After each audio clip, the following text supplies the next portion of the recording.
of the Get Authentic with Marques show.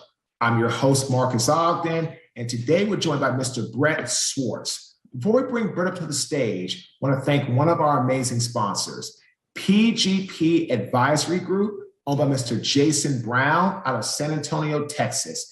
They are a merger and acquisition business, helping businesses buy a business, helping businesses sell a business. Contact Jason today to find more information. Now, let's bring up to the stage my friend and our guest, Brett Swarts. How you doing today, Brett? Marques, better than I deserve. Thanks for having me on the show. Appreciate it, man. Appreciate you joining us. Brett, before we get started, what does the word authentic/authenticity mean to Brett? I think it's when you bring your highest and best gift that you've been given. I believe we've all been given certain gifts in this life. These gifts have been given to be a blessing and help to others. And so as soon as you identify that gift or that strength, and then you maximize that potential of that gift and that strength, and then you go and you maximize the amount of people you can bless, and you kind of the overall over-encompassing thing would be to bring glory to God, bring glory for why you're here. And when you do all those things together, identifying your gift, maximizing that gift, maximizing all the people you can impact with that gift, and you do it for a higher purpose, I believe you're in your authentic self and you can make a huge difference in this world. I love it. I love it. We've all been given gifts. You heard what he said, ladies and gentlemen. It's all about our ability to utilize our gifts to make a positive impact in other people's lives. So, Brad, you're a podcaster. I see you have capital gains tax solutions. You're a businessman. Tell us a little bit more about Brett Swarts and what he's doing today in the entrepreneurial space. Yeah, I fell in love with cash flow and investments in real estate at a young age with my parents in the Bay Area, Silicon Valley, building houses, investing in houses, and understanding the how to work hard. And then I fell in love with sports, had a chance to play some football in high school and some basketball in high school. And then I played at a small private Christian school down in San Diego and then in Northern California in Sacramento on scholarships. So that was pretty fun. And then I had a chance to take an internship at a place called Marcus and Millichap, where I learned multifamily investment, real estate, 1031 exchanges and things like that. But it wasn't always easy, Marcus. I was the guy who was successful in high school and college, and then, newly married, ready to get everything going. And then the 2008 crash hit, and I went from making just a little bit of money to nothing overnight. And it began this financial kind of desert season of our lives. My wife and I and our baby at home, living in a small condo with my brother. And, you do whatever good entrepreneur does. You get maybe a side hustle. My side hustle was a place called Cheesecake Factory. So I'd work 60, 70-hour weeks, nights and weekends on Cheesecake Factory. And by day, I'd be negotiating with banks with my clients to help them keep their properties. We quickly identified, when I was going through this financial struggle, they were going through a similar one, although they were multimillionaires and they were trying to hold on to all the wealth they have accumulated, but they had too much debt, not enough liquidity, and not enough diversification. And they got caught in the 1031 exchange, musical chairs, and the music stopped. And all of a sudden they're fighting for their wealth. And so we learned about something called a Deferred Sales Trust. I have a business partner came along and talked to me about this. And that began the journey of how do we solve the tax flow problem, not just the cash flow problem, right? How do we give people freedom and flexibility beyond the 1031 exchange? So fast forward, I was able to retire from the Cheesecake Factory after 2 years of working there. And I was able to grow my business as I started to teach people how to do this and teach clients how to do this. And my wife and I have five kids. She's a full-time mom, and we live here in Sacramento, California.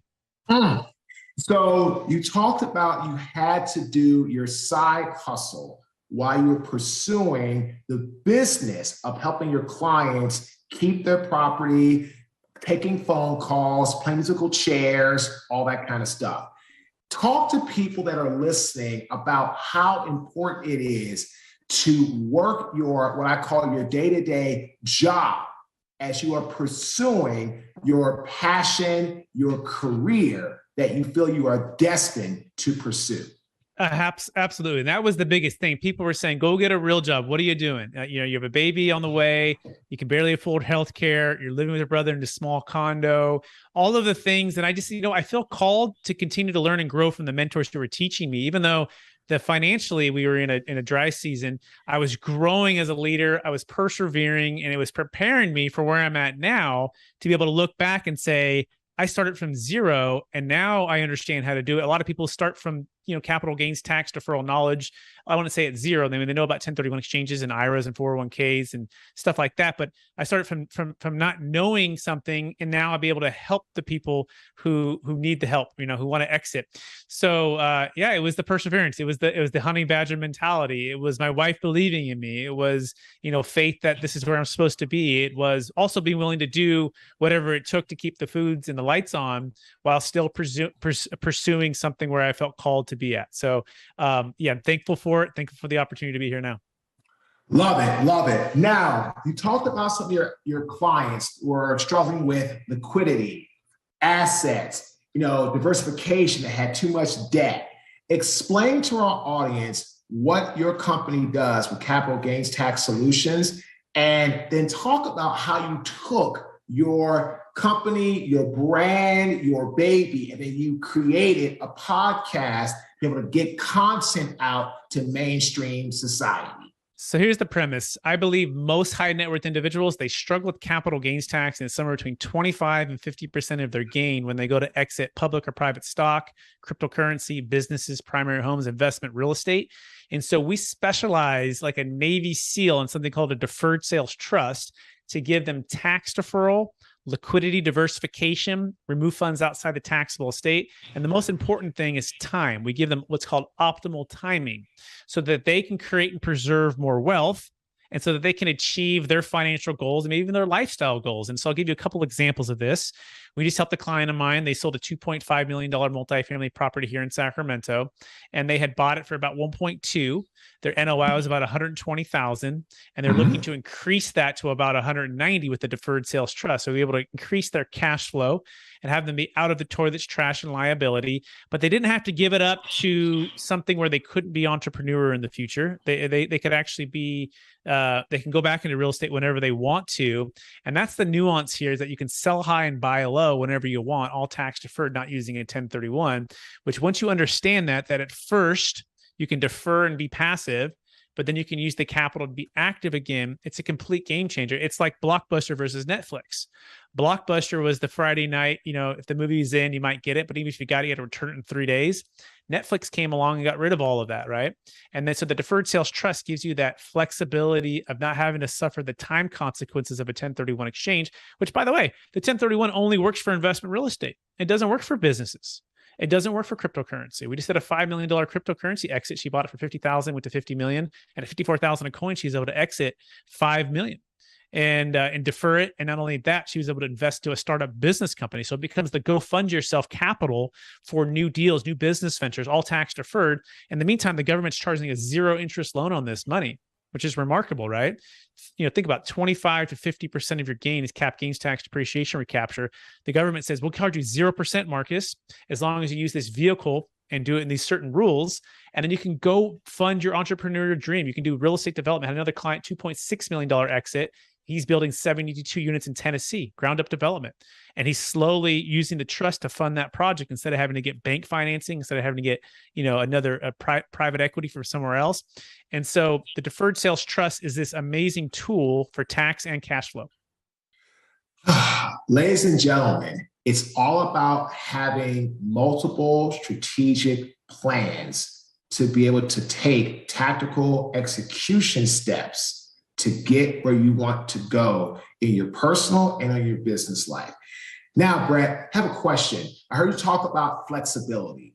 Great leaders are great at sense making, okay? Sense making, I feel, if you have flexibility and or broadening of perspective, it allows you to make sense of difficult, complex situations, because you are listening to people and you're not just being stuck on your own thought process. You are allowing others to speak into you, which comes from flexibility, and it broadens your perspective, okay?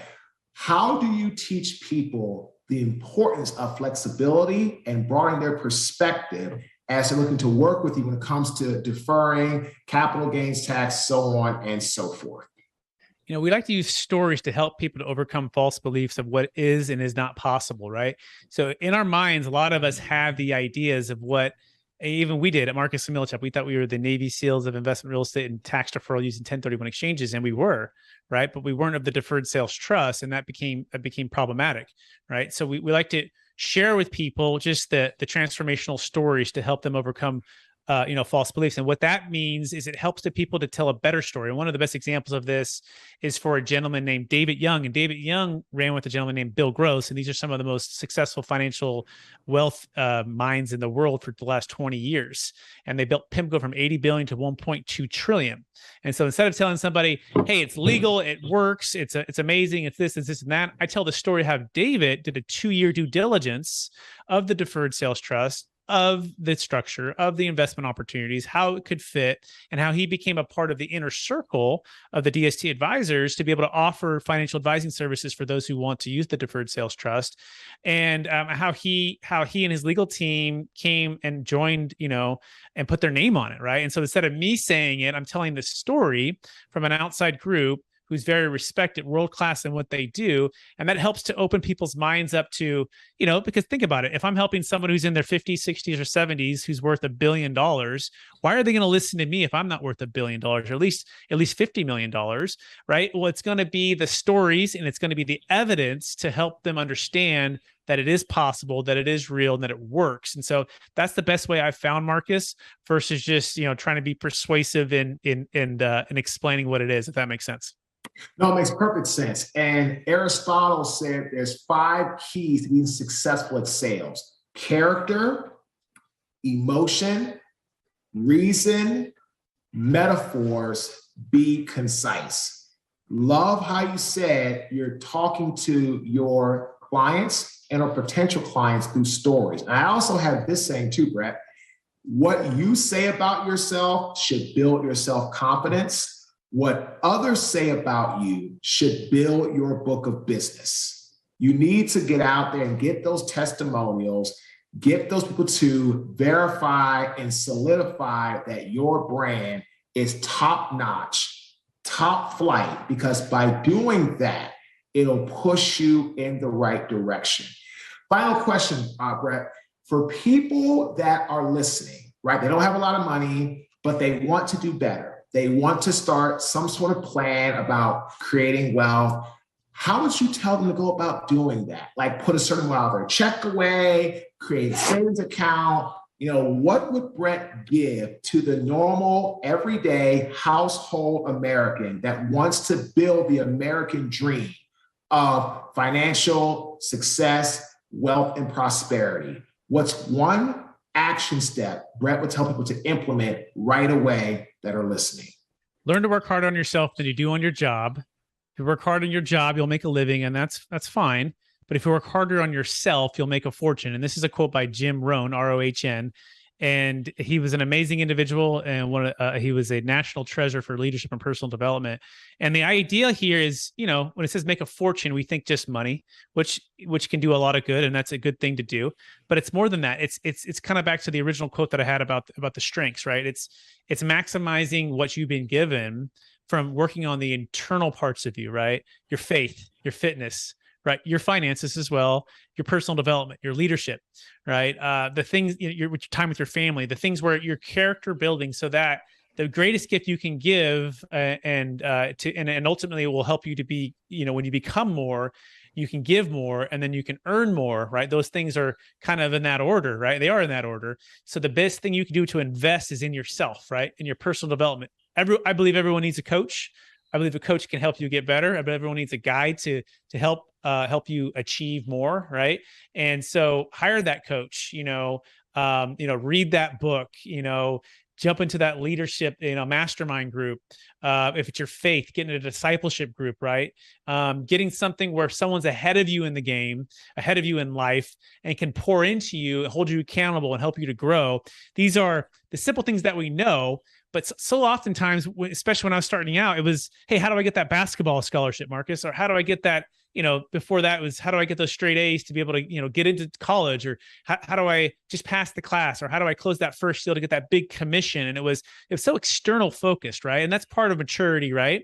And it's turning into the internal focus. and the rest of the stuff tends to follow from there. Now, practically speaking, find out something you're passionate about. Once you've got that leadership part, once you've got your health, your finances, your fitness is in order, and your plans and your goals that you're setting, what are you passionate about? What's that gift you were given, and how do you potentially monetize that? Right? Is it with real estate? Is it with an e-commerce? Is it with doing something in sales where you can increase your income? Is it something that's a side hustle? What are the things that you can be doing to start to earn just a little bit of income? The average millionaire has 7 different income streams, right?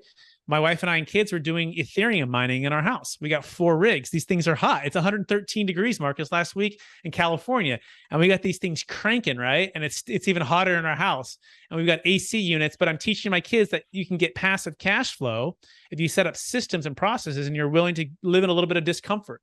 Right. And then same thing with real estate, same thing with starting a business or getting on YouTube and starting to create videos. You think I wanted to be on YouTube the first time I got on it? No way. I sat with a bad phone and bad lighting and sat there going, what am I doing? This is embarrassing. Right. But I pushed through that discomfort because I believe that it wasn't I try to make it not about me. It's like, what gifts can I go bless others with? It's not about whether I'm not comfortable with this, and how can I go make an impact for people? So having that bigger vision, that bigger passion, and that bigger calling is going to help you propel forward. And then you got to figure out a way to monetize it. And that's by hiring a coach who's already done that. So if you can find that coach who's monetized these things and you can study underneath them, they can help you, earn on that, if that makes sense, Marcus. It does. Ladies and gentlemen, phenomenal special episode with Brett Swarts. Brett, how can people get in touch with you to find out more information about your services and your products? Absolutely. You go to capitalgainstaxsolutions.com. You can also search that on YouTube, on LinkedIn. You can search Brett Swarts on Instagram. I love connecting with people on there. We've also got the book coming out, Building a Tax Deferred Exit Strategy. It's the proven playbook for unlocking your ideal wealth plan and selling assets of any kind for yourself or your clients. We got people like Kevin Harrington from Shark Tank in the book.